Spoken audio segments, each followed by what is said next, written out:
Hello, my name is Byron Harden. I'm president of Harden Associates Consulting. Today we're going to be addressing the requirements for conducting a customer service inspection per Texas Commission on Environmental Quality Rules and Regulations.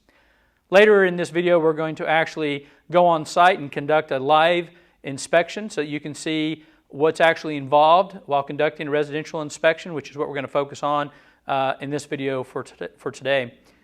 But before that, I wanted to show what's actually needed by an inspector to conduct the inspection. As you see on the table in front of me, there's lots of different tools and equipment and lead swabs and things that you're going to need in order to complete that inspection. What I do want to do is take a moment to explain the rules and regulations. We're going to cover who's allowed to do the inspection, when the inspection must occur, and what you're actually looking for. Those are three critical components that we tend to receive numerous questions from individuals across the state.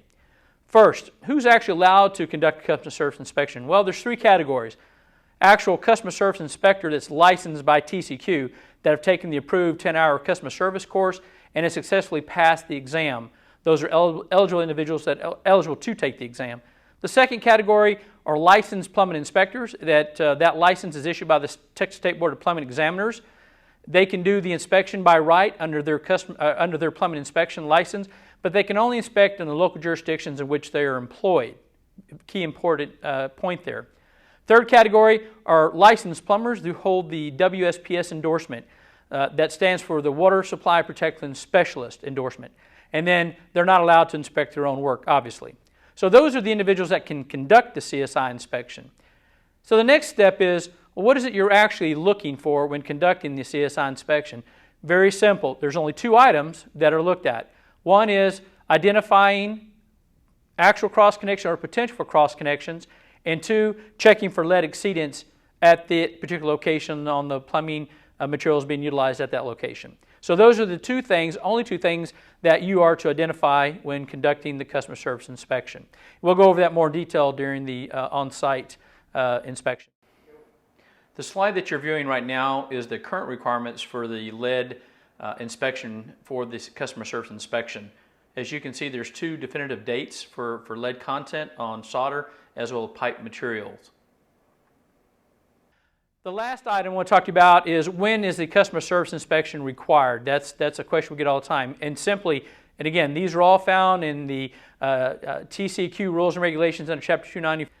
All new construction, before a permanent water meter can be established, all new construction must have a completed customer service inspection conducted and the original turned in to the water purveyor, with a copy left with the property owner and a copy retained by the tester.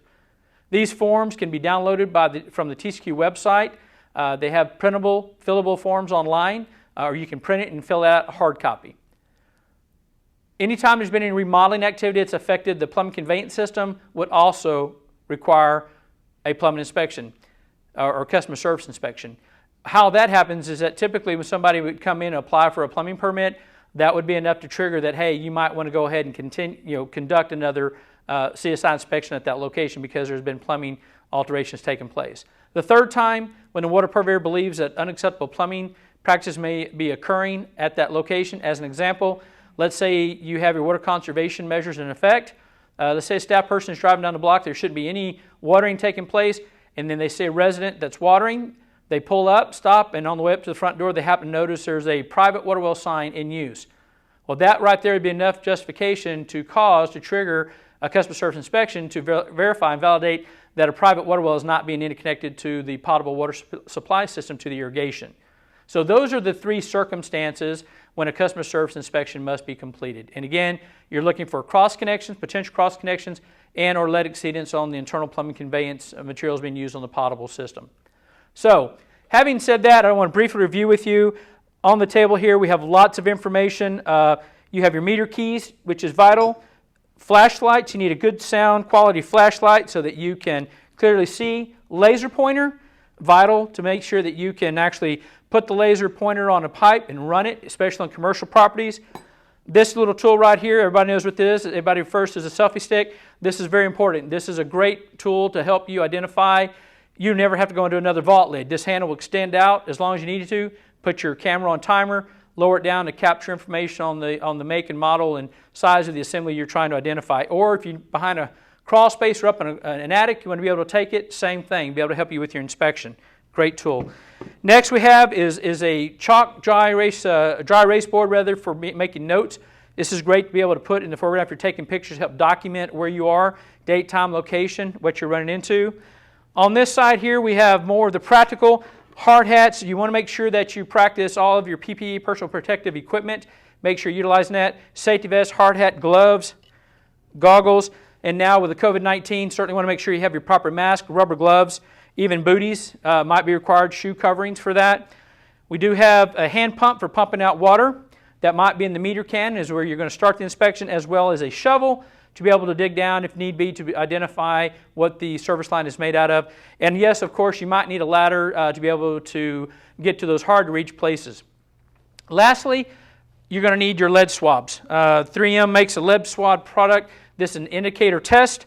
You have an evidence bag that you will use in case you do get a positive. If you get a positive, it's going to show a bright red color that indicates that lead is present. Again, it's not going to tell you the over amount. It's just going to tell you that where you've taken that test, you've got a lead positive, that there's lead present. So these are all things that are vital for you in order to conduct your customer service inspection. The rest of this video is going to walk you through how the inspection actually takes place. And we're going to shift to that now so that you can be introduced to James Rogers, our Senior Water Quality Inspector, and he's going to show you how to conduct that inspection. I'm James Rogers. I do CSI inspections for Hardin & Associates, and I'm going to do a quick walkthrough to do a CSI inspection. One of the first things I want to do is locate the meter. Water meter, I get the meter number and the size of the meter and the type, size of the service line. It's going to either be copper or PEX, something in that order. What I've found here is it's a white PEX piping. It looks like it's about a 3/4 inch size, and I don't see a check valve on there, so it tells me that it may not be a closed system inside, so there may not be an expansion tank on the heater or on the, so I'll have to find out if there's a heater on there. All right, the second thing I'm going to do, I know that this has an irrigation system on it, so I'm going to locate the backflow assembly on there, make sure it's a double check, and I'll get the serial number and make and model for my report. I'll be filling out a TCEQ CSI report. If they had a OSSF system on here, then it would go up a hazard or a degree, and it would be considered a high hazard, and it would require an RP. But it doesn't, so I'm going to go ahead and document this backflow assembly here. The third thing I'm going to do is up here at the front of the house, they're going to have a isolation valve, not only here in the front of the house, but we'll also come across possibly one in the garage wall panel. But I'm going to verify the pipe sizing again and the make of the pipe, and make sure that that control valve or the ball valve is a lead-free. The ball valve going into the house isolation valve, it's a PEX piping with a 1-inch ball valve, and it's got the UPC sticker on it, and it's also got a tag saying lead-free. So I don't have to check it for lead. I'll go off of that tag and the UPC sticker. One of the things that I'm going to be looking for is on the outside faucets, it's labeled lead-free, and it's also got a hose bib vacuum breaker on it. So if it didn't have a vacuum breaker on it, I would get a hold of the builder and have them to install one, or I would fill it. This is the second water faucet outside. On the other one I didn't see a tag, but I know it says lead-free here, but this one does have a tag on it that actually says lead-free, and it's got the hose bib vacuum breaker on it. Also, you want to check to make sure that there's no wells, OSSF facilities, any other ponds, any other water sources. This is just a residential in a rural area, but They don't have anything like that. All right, everything outside looks good. What we're going to do is we're going to move inside. I have my booties and I have my mask, so we're going to move inside. One of the things that I'm going to look for, this is just the guest bathroom. I'm going to look underneath the sink. It's just general plumbing. I'm looking to see if there's anything out of the ordinary. Of course, it's going to have quarter turn valves.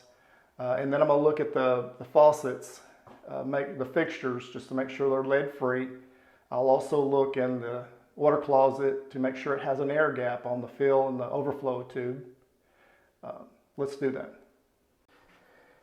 This is your fill valve. You want to make sure that this overflow tube is at least 1 inch below that, because this is where, and make sure that this little tube is down in that overflow, just to make sure that it's not just hanging down there. And if that overflow tube was above this, then the water would have to rise that high to go into that overflow tube. And this is the laundry room, and what I'm looking for here is on these faucets, I just want to make sure that, again, they're lead free.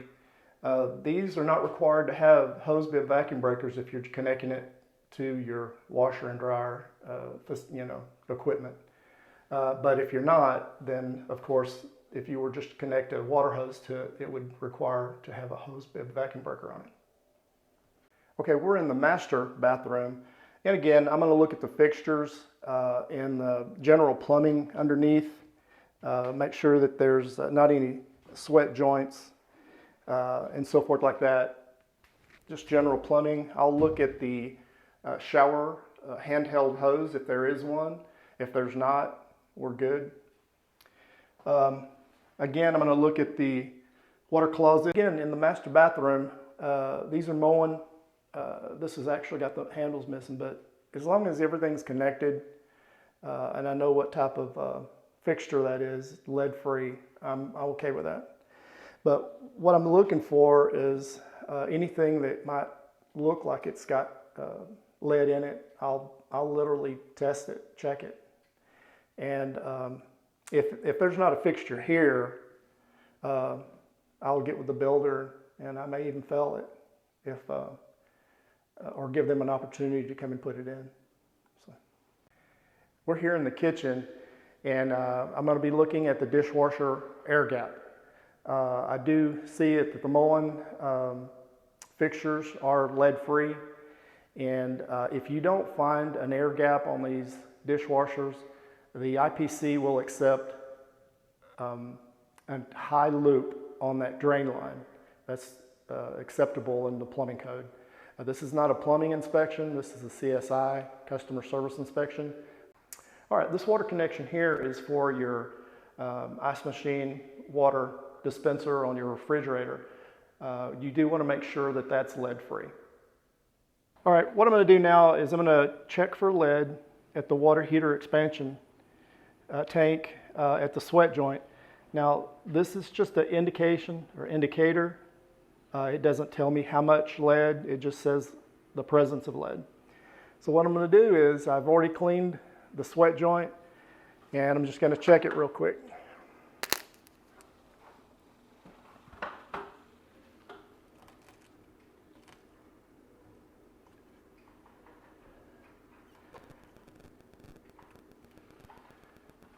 All right. I'm not sure if you got to see that, but what you want to do, there's a dry chemical, a wet chemical, and what you do is you just squeeze this tube and the liquid will come out, but I turned mine, and so you don't just have one side of it getting the chemical on it. And then if it comes out a yellowish color, it shows no presence of lead. It could be purple, it could be, would show a presence of tin. But red is what we're looking for, would show the presence of lead. So I don't show any here, so I'm going to go ahead and put that insulation back and I'll show that to be good. All right, what I'm looking at here is this is an isolation valve and a pressure reducer wall panel in the garage for the customer to turn off the water if they ever needed to. What I'm looking at is, what I'm looking for is make sure that these tags say lead free. And they both do, and I know that I can see connections for PEX piping. So we're still in the PEX piping. So, all right. Also, if they have a ladder going up to the attic, it's not going to hurt to go up there and look to see if there's anything up there. Make sure the piping don't interconnect, conduit, or any type of condensation lines. I just want to look up there and just make sure that nothing's connected to the water, potable water. All right, as I was speaking, you just want to look at the water lines just to make sure that they're not connected by a ball valve or anything to condensation lines, anything that's insulated. Just want to make sure, and you'll also get a good idea of, we already know that it's PEX piping, but I want to make sure. Okay, the next several slides I want to show you in the presentation are the different types of backflow prevention assemblies and or devices, and a little bit about their application. This particular slide here are pictures of the typical reduced pressure zone assembly. These assemblies are utilized in health hazard applications where you have both back pressure and back siphonage. It's the highest rated backflow testable assembly that you can install. Also note, all backflow prevention assemblies shall be tested upon installation. Assemblies installed to protect against health hazards are required to be tested at least on an annual basis. The next slide are pictures of the double check valve assembly. This particular backflow assembly also protects against both back pressure and back siphonage, but only under non-health circumstances. Again, this backflow assembly is required to be tested upon installation. These are the types of assemblies you're going to see on landscape irrigation systems. These two backflow prevention assemblies are unique in the fact that these can also be utilized against backflow protection under non-back pressure applications. It only will support back siphonage, prevents back siphonage. These can also be used in a health hazard application. They do have some specific installation criteria on these assemblies. Just like the double checks and the RPZs, these two assemblies would also have to be tested upon installation. And keep in mind, it's the degree of hazard that drives the frequency of testing. This slide now depicts the non-testable, which we refer to devices. These are approved backflow prevention devices. As you can see, you cannot test these, but they do have installation criteria, and they also have a wide range of installation utilization to protect against cross-connection and backflow. Again, we have another slide. This is the hose bib vacuum breaker. This particular unit here will probably stop a majority of cross connections that are occurring daily. The ordinary garden hose is still the most common found hazard when doing cross connection inspections. This little unit right here, lead free, that's installed, as you can see, it's installed on an outdoor water spigot. It could be installed on a mop sink or slop sink or any application where a garden hose is being extended from a pot. Now I want to talk a bit about air gaps. Air gaps certainly have their proper utilization if it's being installed correctly and it's being properly maintained. One of the caveats to the air gap is if you're going to allow an air gap to be installed, it is vital that the public water purveyor make sure that they're checking air gap installations more frequently to make sure that the air gap has not been circumvented, that somebody has altered the necessary requirement for that. And as you can see on the left-hand side there, they're properly installed. The air gap must be twice the diameter of the incoming supply line, at no time less than 1 inch. So now here's a picture depicting, which is pretty common. This is a violation of the air gap principle, and you can clearly see this is a post-consumer product that has been purchased to be added to the end of the bathtub fill valve. And as you can see now, that handheld shower hose is cleared at the bottom of the overflow and is now subject to potential sewage, which is considered a lethal hazard at this point. And another typical situation you might encounter while conducting your customer service inspection, swimming pool, whether it be residential, commercial. Automatic pool fill valves do pose a significant hazard. Obviously, swimming pool water is not something you want to drink, and it does have a hazard that needs to be addressed. One additional item that we are seeing more and more of are the under-counter installation for water softener units, RO units. This slide kind of gives you an idea of how those systems are being utilized. In this case, we want to make sure that the property owners are following proper maintenance and filter changeouts, and also proper air gap protection when it comes to the discharge of that equipment back to the sanitary sewer. This particular slide is of concern as well. Again, this talks about post-consumer products. We are continuing to see a large applications across the state of individuals that are purchasing these post add-on products for their water closets and their residential structures, commercial properties. And as you can clearly see, there's lots of variations. One item to note here is how they're connecting the water source and how that could potentially come into contact with fecal material and the sanitary sewer. Now you've seen what a customer service inspection looks like in the field. And thank you to James Rogers for walking us through that process. As you can see, there's a lot of things involved when conducting even something as simple as a residential property. It just wants you to understand that the more complex the property is, the more time it's going to take to conduct the inspection and do a thorough inspection. So just keep that in mind. The more complex the property, the longer time it's going to take.